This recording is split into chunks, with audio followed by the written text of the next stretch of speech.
Yo, what's up, Facebook fam? Again, first disclaimer right up front. If you don't care about Kentucky politics, just access this video. Go ahead and swipe on through, or whatever the heck you do to get off this video, because you probably ain't going to enjoy it unless you just like hearing my voice. So hopefully this is the last update I have to give you this week on House Bill 51.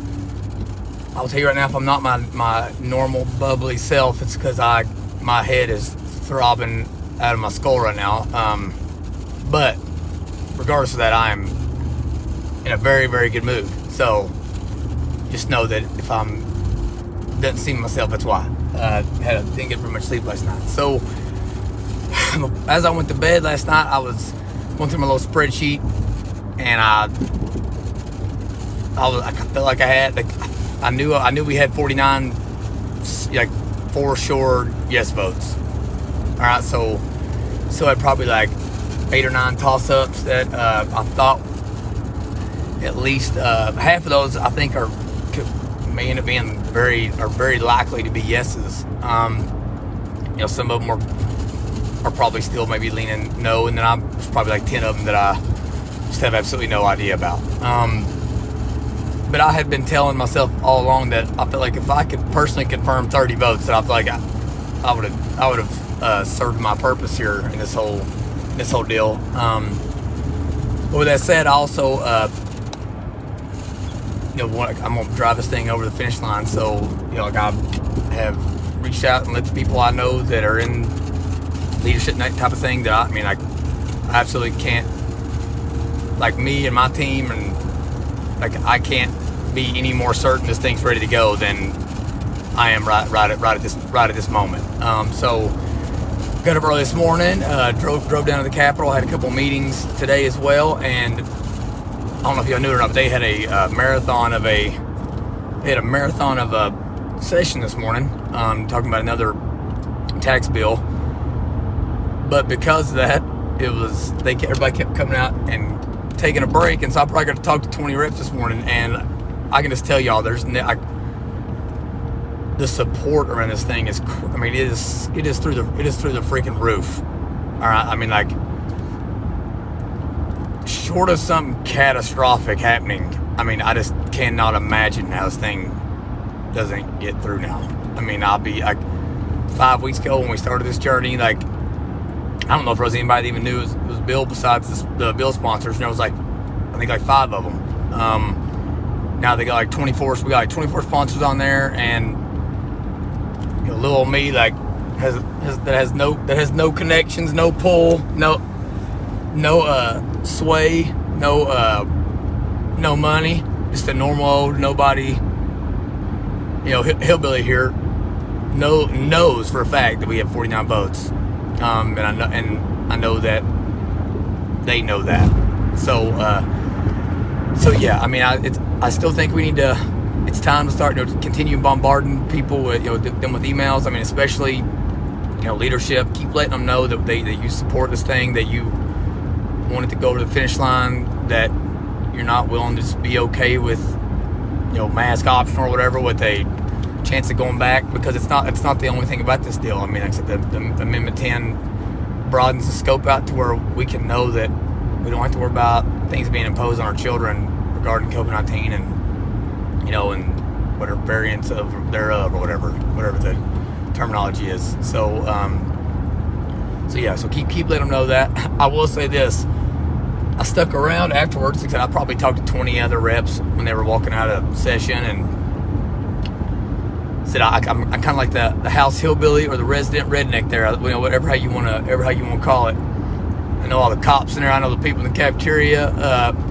Just think about whatever you'd expect a country old grandpa how you'd expect him to know everybody in the building, and that's me right now, and it's hilarious. But I keep telling him my days are numbered, and I need out of there. But the crazy thing is, I also had my absolute worst meeting of this journey today, and it was with the Republicans. So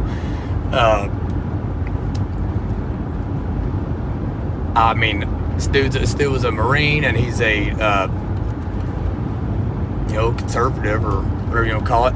But I mean, there was absolutely no common ground to find with this guy. I mean, I mean, I thought he was gonna try to fight me. I mean, it was just bizarre. Tried using every defense I had. I mean, he legitimately said, like, in the last special session, we gave local control, and that's, we got to stand by that. And I was like, and my statement was literally like, okay, but you're saying you're for local control. Like, what is more local in this situation than letting parents choose? And he was like, I've heard that argument before, and here's what I'll say to you: you need to vote for better school board members. And so I, and continued going and with my argument that, listen, I'm not down here spreading a negative message and campaigning that all school board members are terrible people and teachers are terrible people and administrators are terrible people. Like, I'm preaching the exact opposite of that. Like, I actually think that we've placed them in a moral and ethical dilemma that I can't really blame them for anything they're doing, because you all gave them an authority that they never asked for, nor do they ever think they would get it. And I was like, I think they could almost even argue that the legislature passed the buck, by giving it to them instead of just saying we don't, the government has no purpose, no role in this. And when I said to pass the buck line, he obviously took that very, very personal. And I tried to end the conversation and tried to leave the room and said, hey man, listen, I appreciate your service, and I know you're a military guy, and I'm not a disrespectful person, and despite what you might be, how you might be stereotyping me based on how I look and how I sound, like, I didn't come in here to like pick a fight. I can amicably agree to disagree and walk out the door. Well, my man wasn't having that. He wasn't having no no agree to disagree. I mean, so we continued to, I don't know, basically call me a yuppie. Believe that? I mean, you believe that? Like, look at me, listen to me, and imagine a guy acting like I'm some city boy or something. I mean, it was just, I just couldn't, basically talking about how cities need to make better decisions and all this stuff. And what I wanted to tell him was this interaction right now is exactly what's wrong with this, like, with the certain party. I mean, there really is this divide between urban and rural, and like, I think that's why we've had so much success during this process, because if I have one thing going for me, it's that I've lived in both places and know people in both places and have a rapport with people from the biggest metropolitan area in the state, and also in the redneckest part of the state. And so I've been able to get people to have conversations with each other, and but this guy just I don't know how to put it in a way, he just didn't like me. You know what I mean? This is what it is, I guess. So again, I tried getting out of there a couple times. I mean, kept thanking him for his service and letting know it wasn't personal for me. I mean, just not, you ain't gonna win them all, but like, he also when he obviously started thinking that I was calling him out personally on the pass the buck line, he was like, listen, I'm a Marine, and I believe you should take it. If you want a shot, you should take it. You should take a shot, and if you want to wear a mask, you should wear a mask. And I was like, brother, we could not agree anymore on that statement. I was like, I don't want to ban any of those things. Like, in fact, like, if we do this and they want to amp up discipline against children that are bullying other kids that do decide to wear a mask, whatever, like, let's do it, because that's definitely not my intention, is to ostracize people or anything like that. I said, but let me ask you this. I said, what about the people that would choose to not give their children a vaccine or not to let them wear a mask? Like, you're saying Jefferson County should have to follow CDC guidelines. I was like, so what if CDC guidelines say that you should get it and you decide not to? And this is what he said, verbatim, word for word: people should have to follow CDC guidelines. And so at that point, I was like, listen, brother, we got to agree to disagree, to shake hands. I mean, amicably. I mean, he still didn't like that we were ending the conversation. I mean, he wanted me to know I was wrong. And one thing I'll say is, I know that my stance is consistent and not mutually exclusive.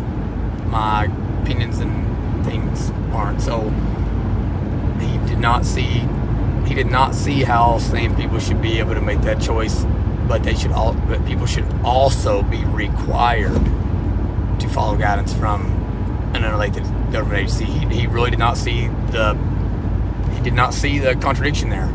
So I mean, I think I think when elections roll up, primaries roll up, that's really what people need to be looking at, is going and looking at people that are running. And I have no problem with people having principles, even that disagree with mine, but like, you can't have ones that are in obvious contradiction with one another without at least admitting it and saying, hey, there's some gray area here or something. So again, I ain't gonna put the guy on blast, but it was a conversation of two worlds. I've always, I love whenever I go places and tell them I'm from Kentucky, and they start asking me about horse racing, and I'm like, brother, I'm from Eastern Kentucky. We watch NASCAR. We don't watch horse racing.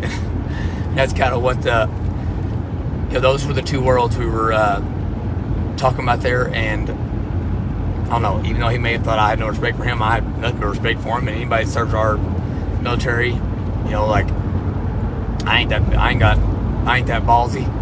Like I would like to think I am, but I put lotion on my hands and stuff every day, so I don't think I am. So yeah, I thought everybody would enjoy that. Just know that even on anything like this, a challenge like this, you're going to encounter opposition. And if you believe in what you're doing and you feel like you're acting on your conviction and you've thought about it, prayed about it, and evaluated what you're doing, you got to just roll with the punches and go. I mean, I'm approaching like 40 meetings now. That's the very first one where I was unable to find any common ground with one person. I mean, I hate going into the weekend like that, knowing that this guy thinks I'm like, I don't even know what he thinks about me. He thinks something, but I don't know what it is. So yeah, but yeah, so going back to it, I mean, as far as this bill goes, I mean, the support is there. Don't let anybody tell you that it's not. Okay, like I've confirmed it. I know that people that do the counting know the exact number. I know my number was the exact number they had walking in the door this morning, without any kind of like shaking and baking. Obviously, like, political leadership isn't talking to nobody like me and giving me exact names and numbers and vote counts and stuff like that that's coming out of caucus meetings.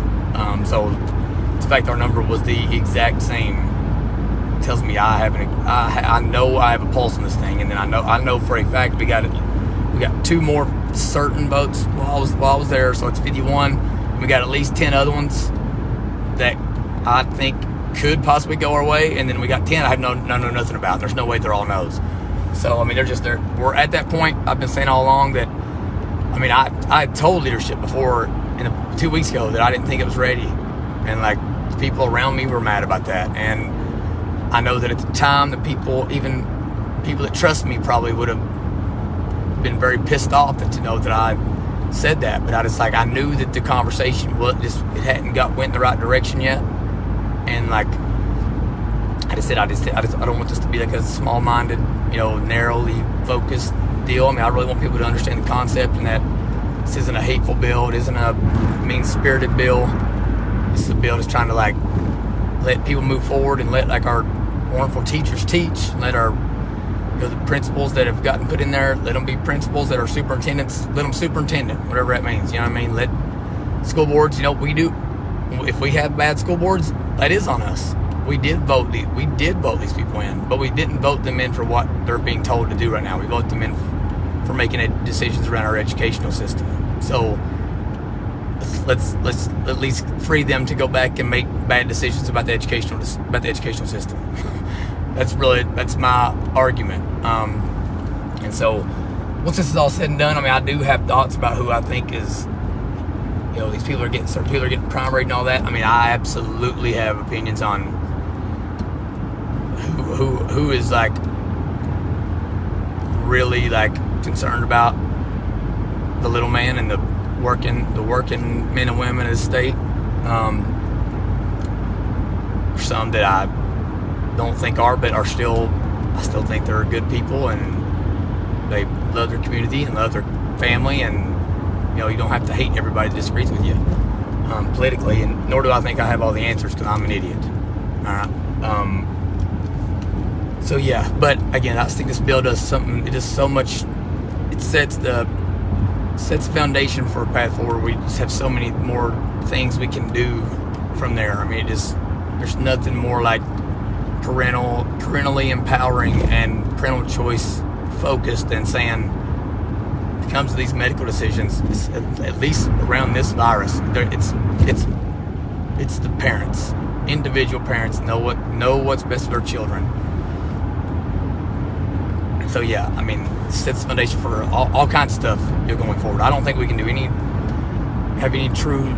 kind of reforms that need to happen from a school choice standpoint, from a curriculum standpoint. All the stuff that people say is important. I'm not even saying I know specifically what my stance is on what needs to happen in those areas. I'm just saying nothing's really going to happen on any of that if we can't agree on this most basic issue.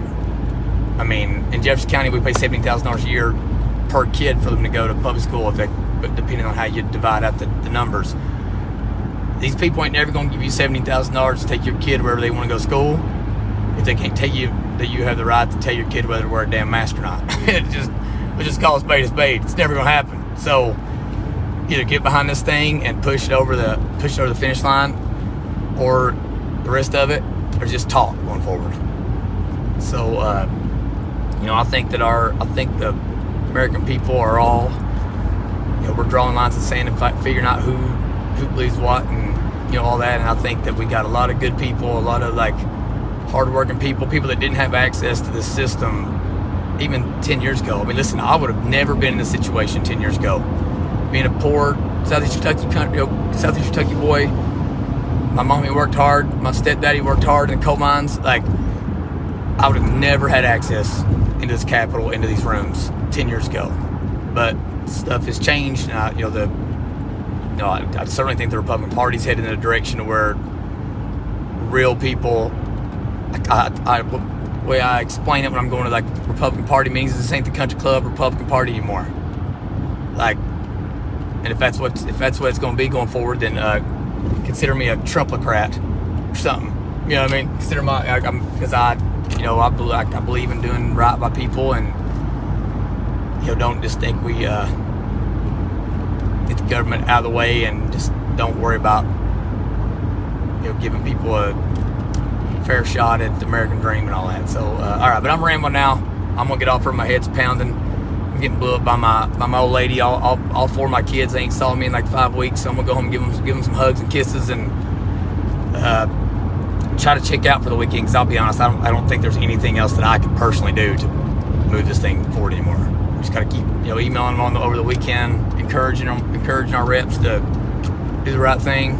I want to thank all y'all for your support and making me feel like I'm not the vainest person on the planet doing these videos, and not feeling like I'm some narcissist or whatever. I just believe in total transparency, and I think that regular people deserve to know what's happening behind the scenes. And I'm thankful God used me and allowed me to be as in the center of this process as possible. I'm so thankful for that, and I'm thankful for all y'all too. So if anyone else has a question for me or feedback or anything like that, listen, comment, send me a DM or an email, or if you got my cell phone, text me, whatever. But share this video all you want. I look forward to hopefully one day meeting as many of y'all as I can, and let's drive this thing home, get it over to the other side. And I'd like to say I'm done after this, but I'm sure my butt will be over meeting with all the senators after this too. So all right, everybody, have a good weekend, and see you soon.